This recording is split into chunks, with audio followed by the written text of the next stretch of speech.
We're going to look today at one of the signs, the miracles in the Gospel of John. John picked 7 signs, miracles Jesus did, and he picked them deliberately to show who Jesus is and why he came. You could put it this way in the first verse of John, of the book of John. It says, in the beginning was the Word was with God, and the Word was God. John is saying, before there was anything, a universe or anything, there was something, the Word. And that something was a someone, and I met that someone. I thought he was a rabbi. He became my best friend, and I discovered he's much more. He's God in flesh, and came to bring us back to God by dying for us. So John is going to use 7 signs, 7 miracles out of the many hundreds, thousands of miracles Jesus did to help us understand who Jesus is so we can learn. John ends his book by saying, I've told you these things, these signs, so that by believing in him, you will have life by the power of his name. So we know where John is going.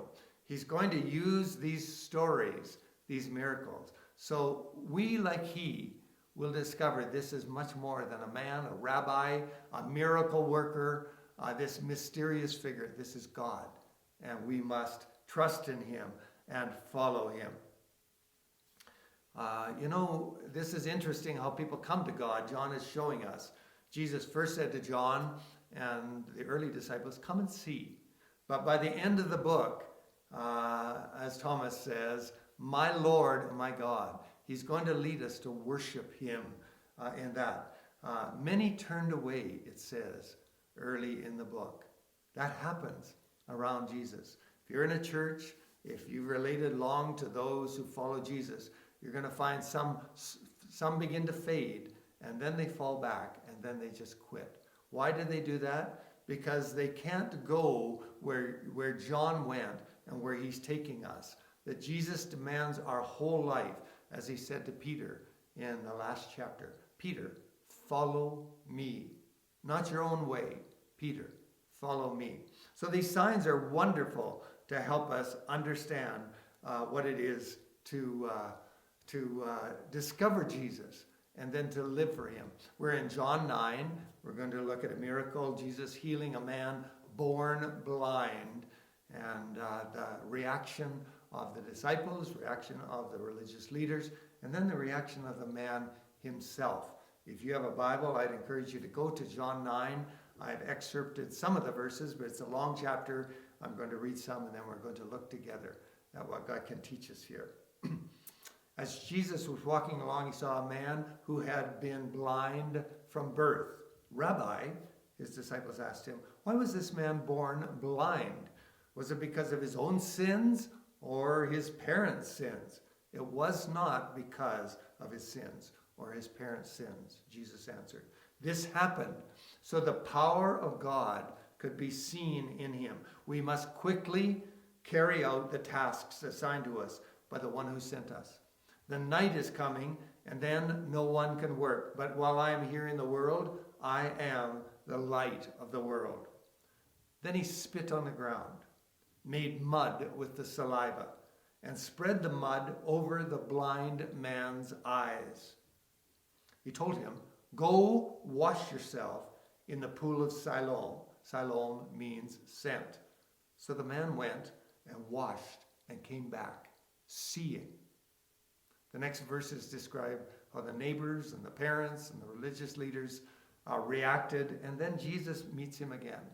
Verse 35. When Jesus heard what had happened, he found the man and asked, do you believe in the Son of Man? The man answered, who is he, sir? I want to believe in him. You have seen him, Jesus said, and he is speaking to you. Yes, Lord, I believe, the man said. And he worshipped him. Jesus stated plainly in the previous chapter, at the end of it, in an encounter with the religious leaders, he stated plainly, before Abraham was born, and then he uses those 2 simple words I am, that were used in the Old Testament, the name of God. Jesus is clearly saying to his enemies, God is among you. I am God. I am the Jehovah that you worship, the Yahweh.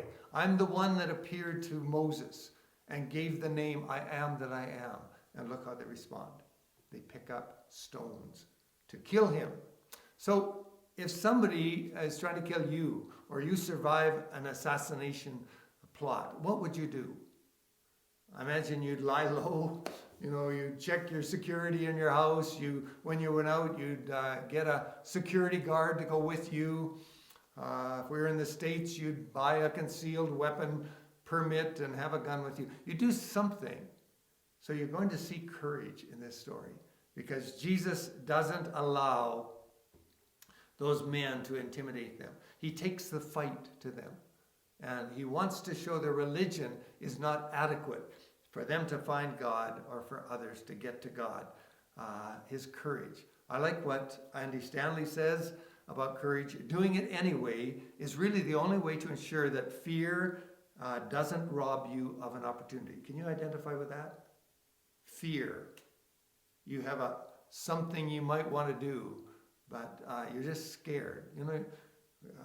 Grade 9 student gets scared going into high school, or going into university, or applying for a job, or asking for a promotion, or salary increase, or proposing to a girl. All those things take courage. And it's easy to miss an opportunity out of fear. And so Andy Stanley says, doing it anyway is the essence of courage. You're going to find that in Jesus. You're going to find that in this blind man. You're not going to find that in the religious leaders and others in this story. It's a story of a man who was healed of lifelong blindness. If you went on YouTube after this sermon and just typed in something like seeing color for the first time, you can watch the experience of people who, because of color blindness, see only, I guess, just black and white and shades of gray. And then with a pair of very expensive glasses, they get to see the world like we see it. I watched a Christmas gift to a man 55 years old. His family bought him those glasses. And he puts them on. He's overcome with emotion. And he falls on his wife's shoulder. He just cries. And he looks around. He takes the glasses off. He wipes the tears out of his eyes. I'm reminding you, we're in the story of a mighty miracle of a man who had never seen before. And now he gets to see like you see and like I see. And so that process of him trying to figure out who this one is who healed him, and ultimately worshiping him, or in the story, not worshiping, as the religious leaders did. I like what Emily Dickinson says, the poet, the truth must dazzle gradually. The sunrise comes up slowly.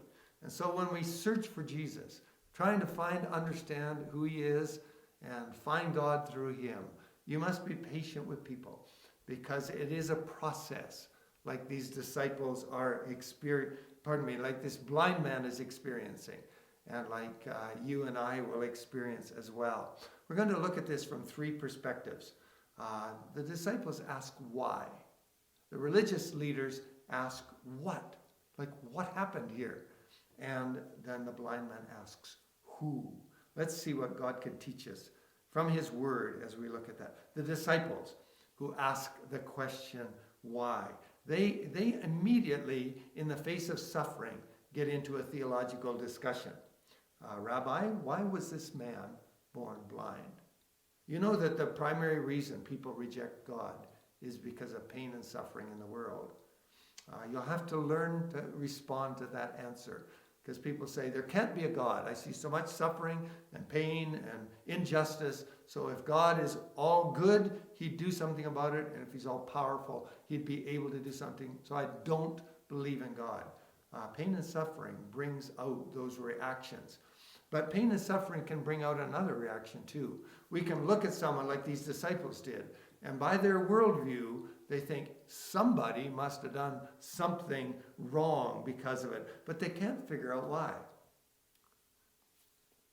You know, the baby was in the womb. Did the baby somehow sin?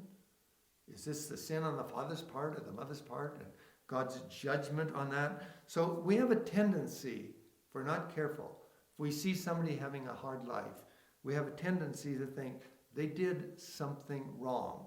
The famous story in the Old Testament of Job, a man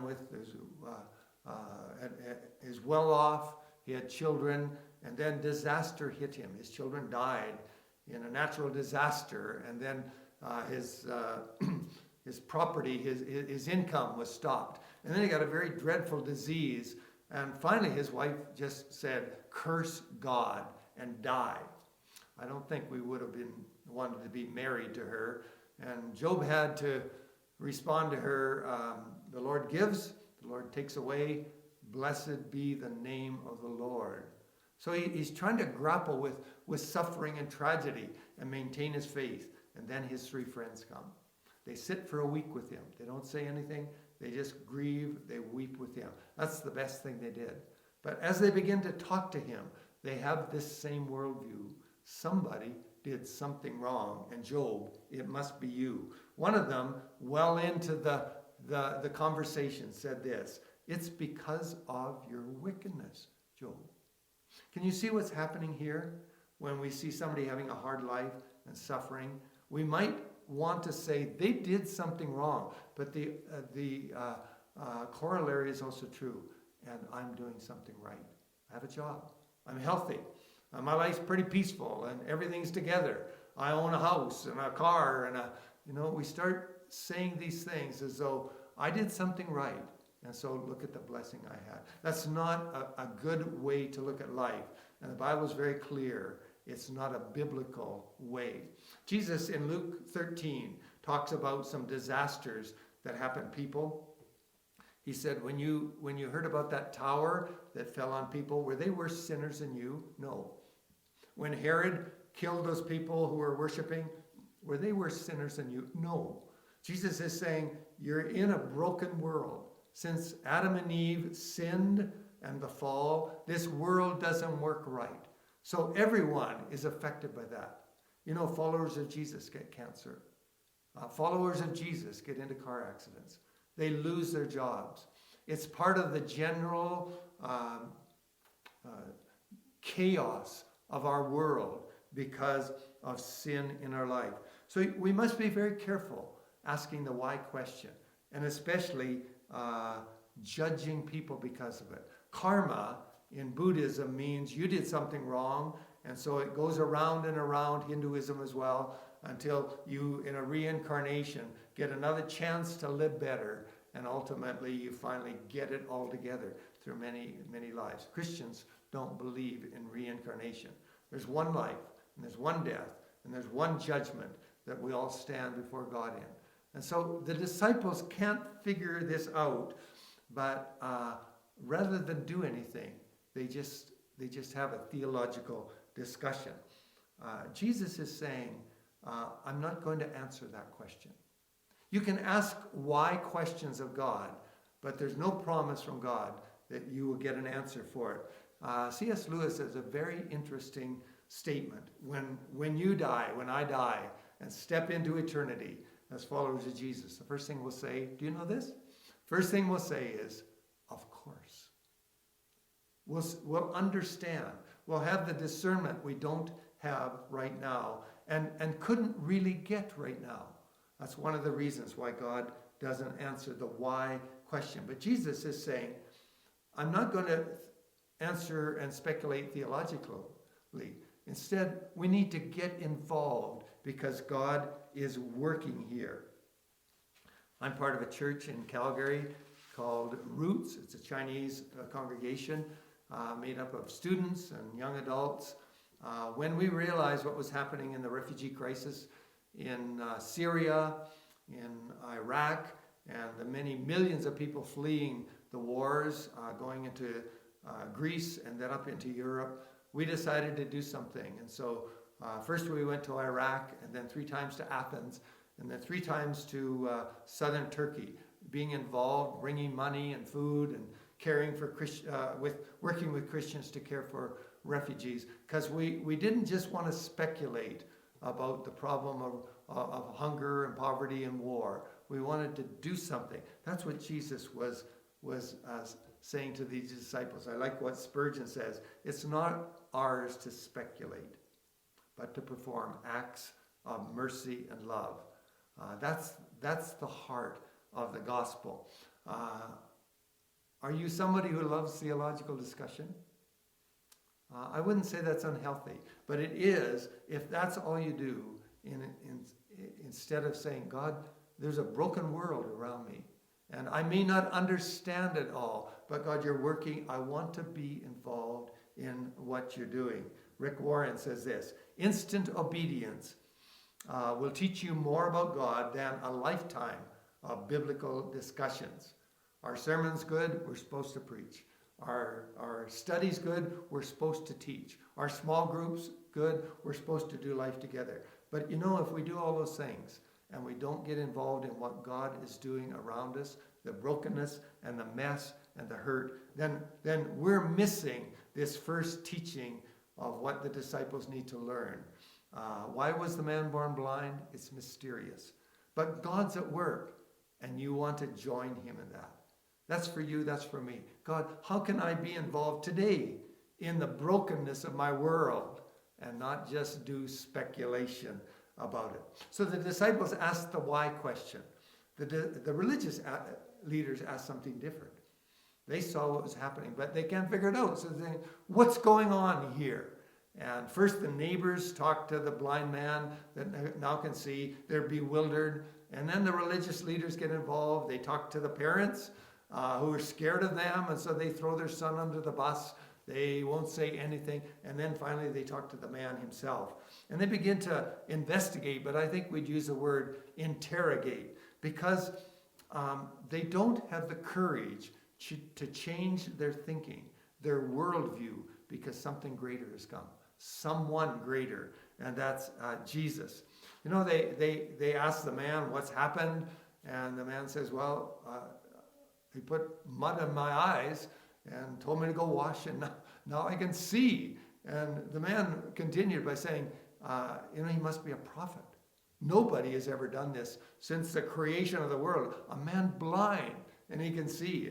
And he went on to say, well, he has to be from God. He can't be a sinner, because God doesn't do that through sinners. God does that through people who are lying to him. He must be a leader, because I want to be his disciple. So this man progressively is processing who this Jesus is. And the religious leaders are doing the opposite. They curse him. They insult him. They have contempt for him. And finally, they throw him out. In their religion, when they ask the question, what did he do? How did he heal you? And they get increasingly angry at the results. They finally say to him, you are born a total sinner. When they throw him out of the synagogue, in their religion, they would be saying, to hell with you. Really, literally, they would be saying that. Because they can't accept that God has done something outside of and really opposite to their religion. See the lack of courage here? They've encountered God in flesh, Jesus, and they can't accept that and can't respond to it. When I went to church a few days ago, I live in a town just outside of Calgary, and I've driven to that location for 16 years. I've been part of that church. But I'm so lazy. I just push the saved button on my GPS and bring up the location and let the GPS tell me where to go. And I don't have to think or worry or anything, because it runs my life. People are like that in their worldview or in their religion. There's been stories, tragically, of people who have been following the GPS so faithfully, like they've driven into the side of a train at a crossing, or driven into a lake even, because they're not really discerning. They're going on autopilot with how they thought. That's the way these these religious leaders are.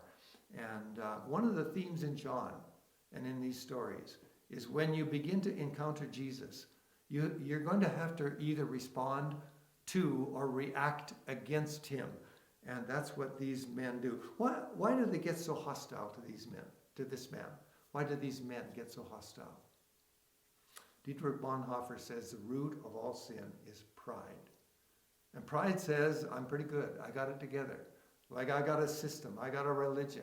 And so when you encounter Jesus, who says we're all sinners, we're all bankrupt, or in our picture here, we're all blind spiritually, and we need someone else to step into our life. Maybe even humiliate us is what Jesus did to that man by putting mud on his face. Maybe that even has to happen. Look at what it says here. Imagine you being the blind man. Spit in our day is not very attractive. If you spit in front of somebody, you're showing great contempt toward them. And if you just spit on the ground, it's sort of, not kosher or something like that. Well, Jesus makes a little mud pack with the spit and puts the mud on this man's eyes. That man, in our phrases today, that man easily could have been triggered and angry, and you're humiliating me, and I'm oppressed. I'm a handicapped person. He could have done all those things, but for some reason he didn't. The authority of Jesus, maybe the compassion of Jesus in that discussion the man would have overheard, and the realization this man is somehow connected to God. The blind man, he's blind. So he has to leave where he is and walk down to this pool and ask people for direction and say, would you take my hand and lead me there? And he's a spectacle. People are watching him. I'm pointing out to you, it takes courage to humble yourself to come to Jesus. It takes courage to take the instructions Jesus gives us and say, I will follow them. This man begins to show courage in his life, and that spiritual insight happens when you start recognizing your pride, your self-absorption, your independence from God. You see your motives, your attitudes, your control of others, your fears, your lusts, all of these things, you begin to say, I'm not the good person I've been pretending to be, and I've fooled my own self with. You get humbled, and that's the first step towards spiritual light. I like what Ruth Barton says. Discernment is the journey from spiritual blindness, where you don't see God anywhere, to spiritual sight, when you realize God is everywhere, and he's right here, and he's working in my life, and he wants to help me. In the end, Jesus says those men will stay blind because they are thinking, we see. I'm soon to go to an eye test. I'm of an age where I should be checked for glaucoma and cataracts. So let's say my eyesight is seriously deteriorating, diminishing. And I'm telling you that, and then you say, well, are you going to go to a doctor or optometrist or something? And I said, no, I'll never do that. And my pride won't let me admit that. You think there's something wrong with you. There's something wrong with these men.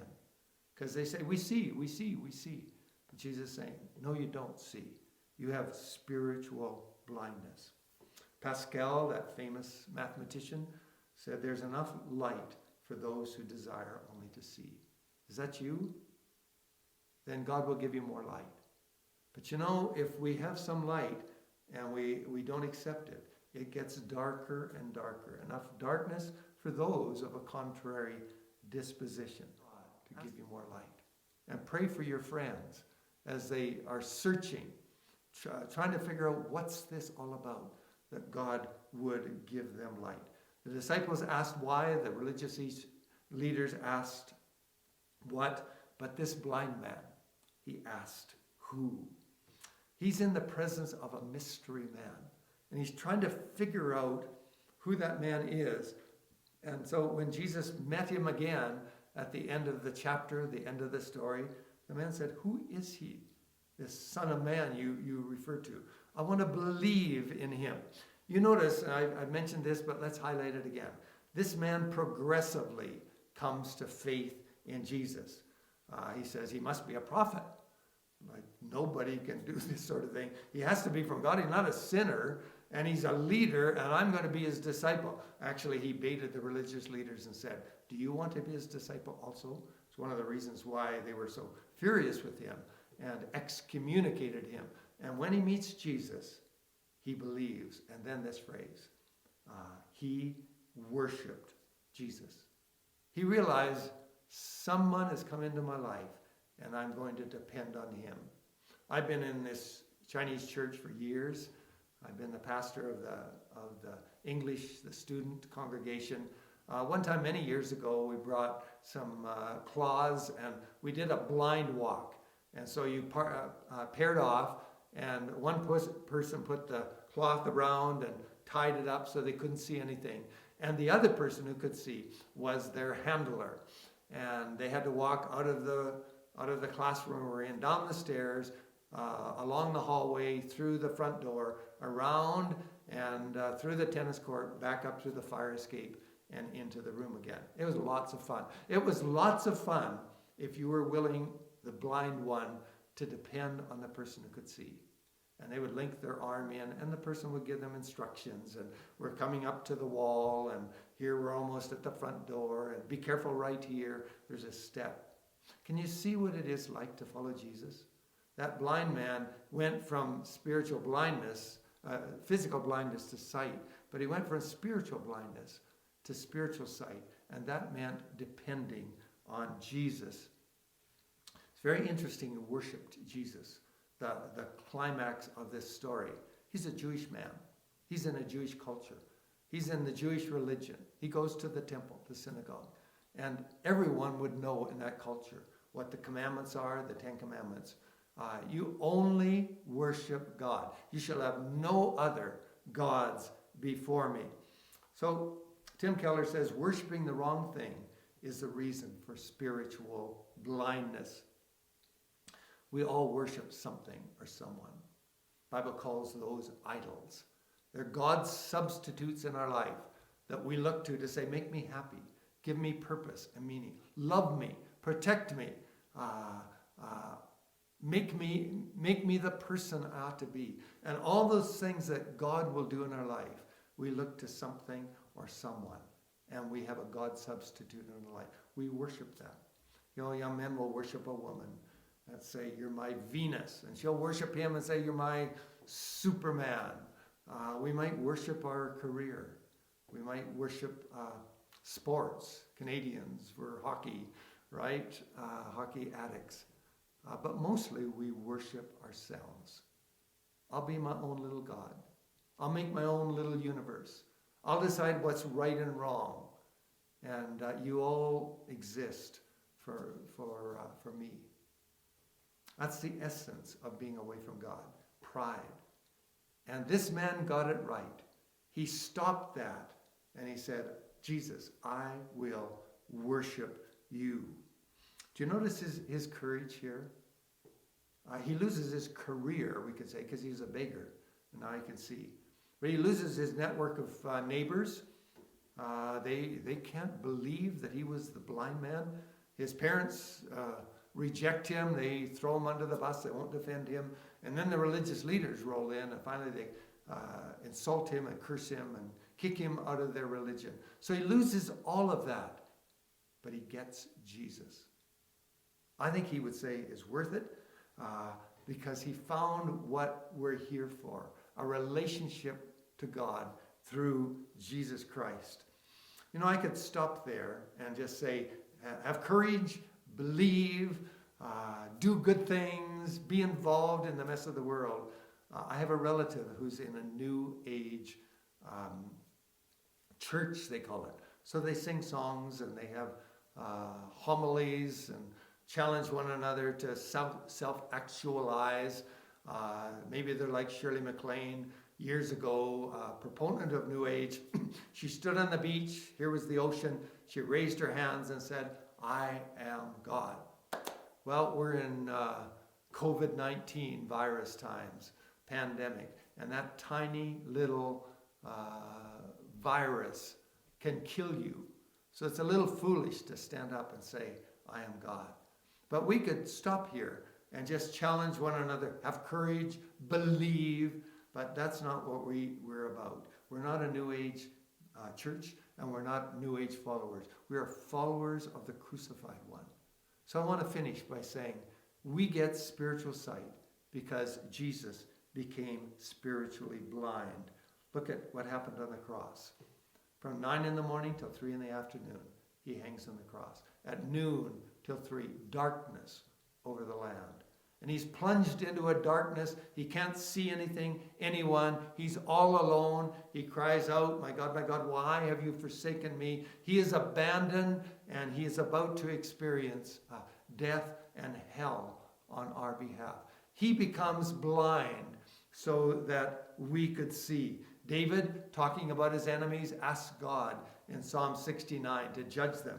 And David says this, let their eyes go blind. Make their bodies shake continually. You know, that's Jesus' experience on the cross. He was willing to suffer the ultimate blindness and even death in order that you could have spiritual sight, that you could see that God is here and you can respond to him and take the grace of eternal life and forgiveness of sins. This is how Jesus loves you and loves me.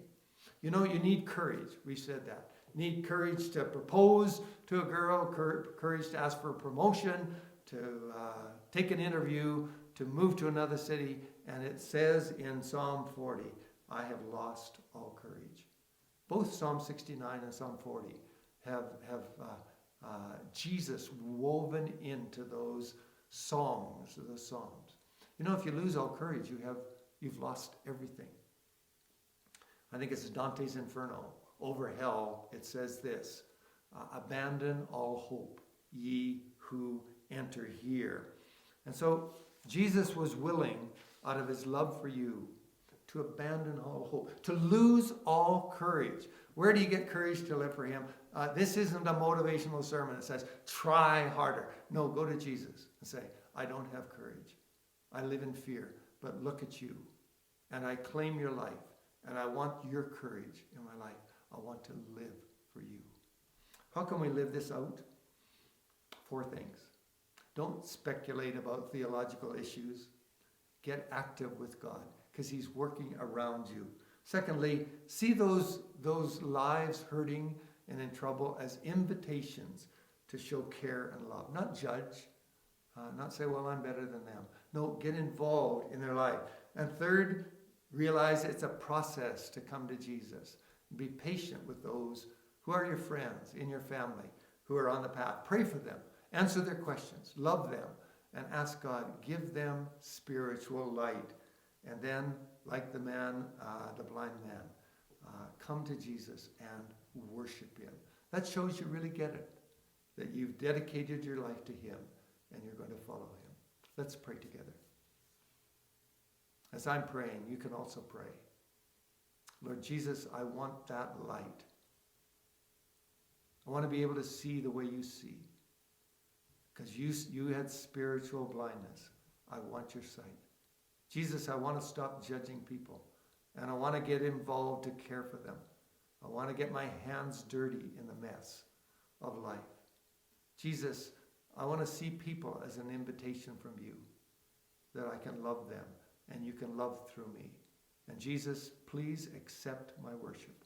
I will not worship anything or anyone else. And I will not worship myself. I die to self and I worship you. In your name.